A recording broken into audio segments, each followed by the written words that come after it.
Di dalam kitab Syarah Sudur, Jalaluddin As-Sayuti mengatakan bahwa di situ dijelaskan tentang beberapa perkara yang dilakukan oleh seseorang yang dengan melakukan beberapa perkara tersebut budanya akan berampun dasya li Allah Subhanahu wa taala.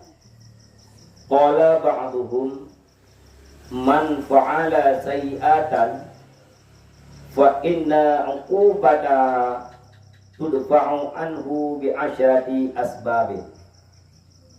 Jadi sebahagian ulama mengatakan bahwa si berangkasa yang melakukan sayi'ah, si berangkasa yang melakukan keburukan, fa inna 'uqubataha tudfa'u anhu bi asyrati asbabin, maka siksa pelaku keburukan tersebut akan ditolak dengan sebab 10 perkara.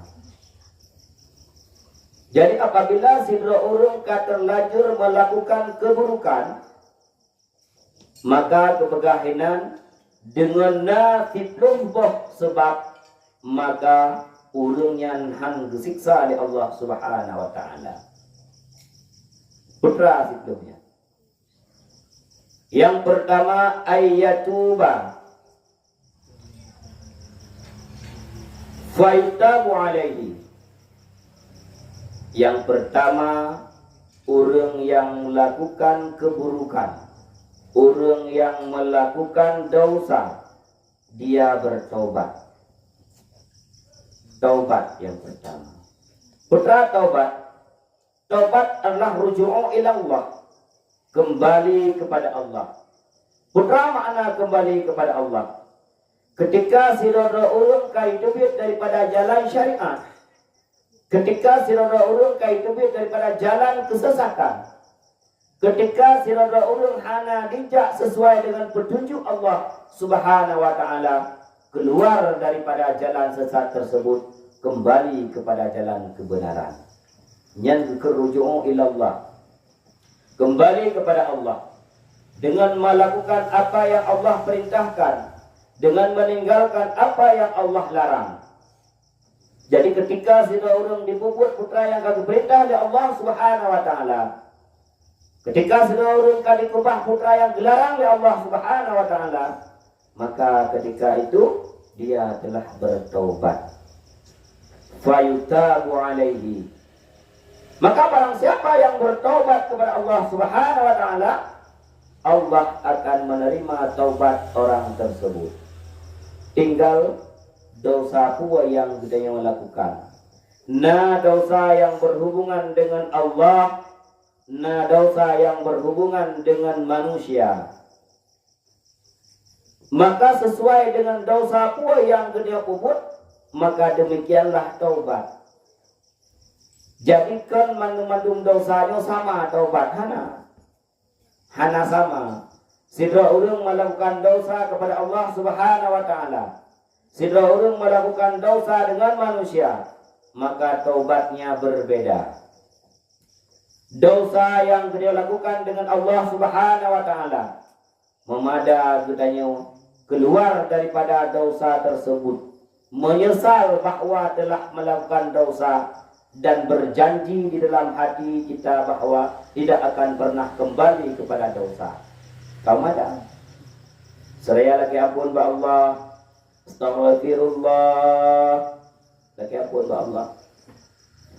Ketika lagi ampun ba Allah, yang dahsyatnya tersebut adalah dosa Allah, yang memada ketika tubit daripada dosa, kemudian menyesal atas dosa yang dia lakukan, seraya tajazam lang hati untuk tidak lagi kembali kepada dosa tersebut.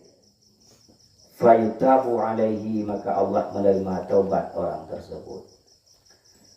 Dosa dengan manusia, nyan yang hek becut, nyan payah laki ya, payah laki ampun, payah laki maaf, bak manusia.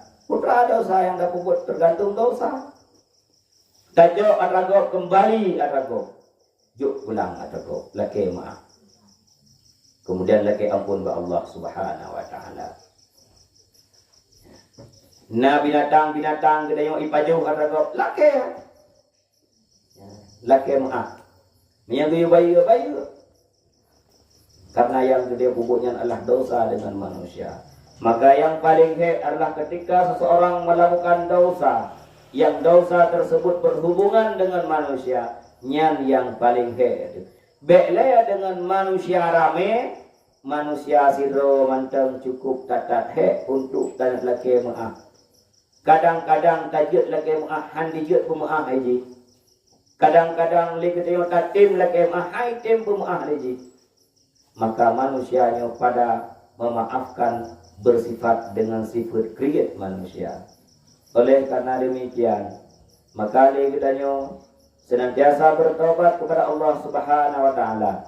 Karena taubat sebagaimana yang terpegang dalam kitab Syarah Sudurnya adalah salah satu sebab dosa yang dilakukan oleh manusia, dosa yang kita lakukan ampun li Allah Subhanahu wa taala, ayyatuba fayutabu alaihi, maka seseorang bertobat kepada Allah, Allah akan menerima taubat orang tersebut.